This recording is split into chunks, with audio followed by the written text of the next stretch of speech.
Hola muchachos, el día de hoy trabajaremos con el tema el Renacimiento. Este fue un periodo histórico que inicia al terminar la peste negra a mediados del siglo XIV y concluye aproximadamente en la primera mitad del siglo XVI. Algunos autores lo consideran el inicio de la era moderna.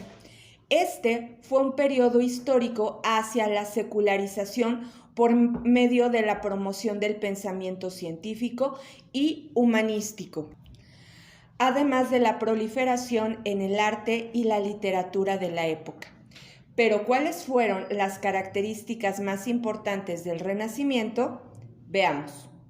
Secularización del saber.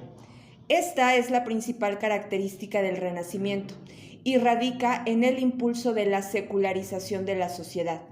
Esto es, la transformación de una sociedad organizada en función de la doctrina religiosa a una sociedad con intereses diversificados, autónomos respecto de la misma. La secularización trajo consigo que el saber se volviera laico, es decir, sin influencia de la religión. Antropocentrismo y humanismo. Esto quiere decir que el ser humano se convierte en el centro de referencia a partir del cual se estructura el orden sociocultural, desplazando el pensamiento teocrático, es decir, ya no se cree tanto en Dios, sino que el humano forma parte del universo, más importante que Dios. Es decir, que el antropocentrismo se fundó en el humanismo, una corriente filosófica de dicho periodo que exaltaba las cualidades de la naturaleza humana. Revaloración de la antigüedad clásica. El Renacimiento halla su inspiración en la antigüedad clásica, es decir, en el estudio del pensamiento y arte de Grecia y Roma antigua. El pasado grecorromano, idealizado en cierta medida, se convirtió en el modelo de referencia. Por ello, este periodo se dio a sí mismo el nombre de Renacimiento y tuvo su origen en la península itálica, deseosa de recuperar el esplendor de la era romana. Curiosidad científica y técnica. Esto estuvo a la orden del día en el Renacimiento. Fueron muchos los avances que registraron en todas las áreas, como la astronomía, anatomía, la biología, la botánica y otras ciencias. Fue también una época marcada por importantes invenciones como la imprenta, que permitió la divulgación del pensamiento entre la élite alfabetizada.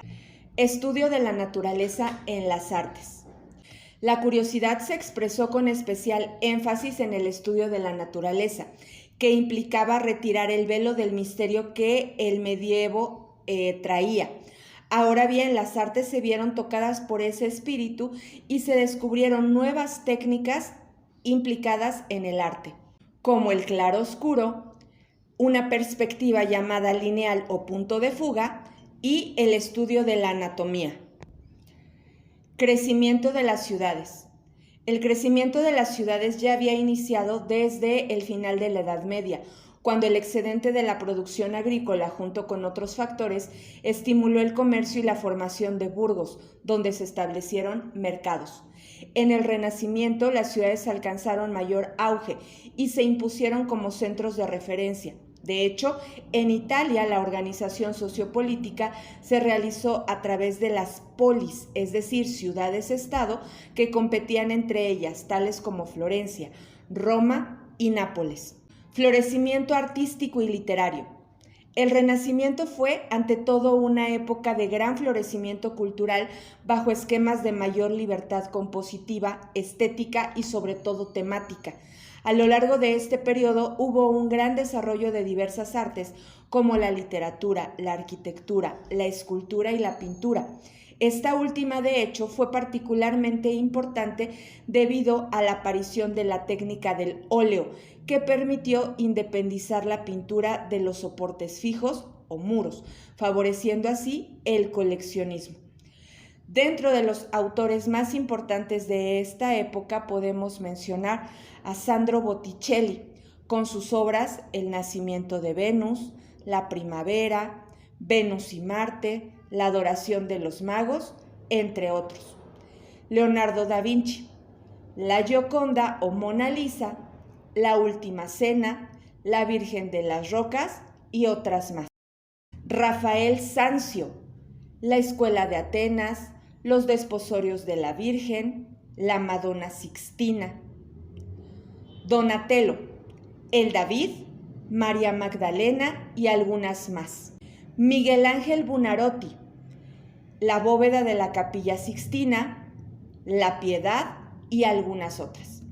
Pues como vemos, muchachos, el Renacimiento fue una época de cambios, una época que marca un antes y un después en la historia humana. Con esto terminamos el tema y nos vemos en la siguiente sesión.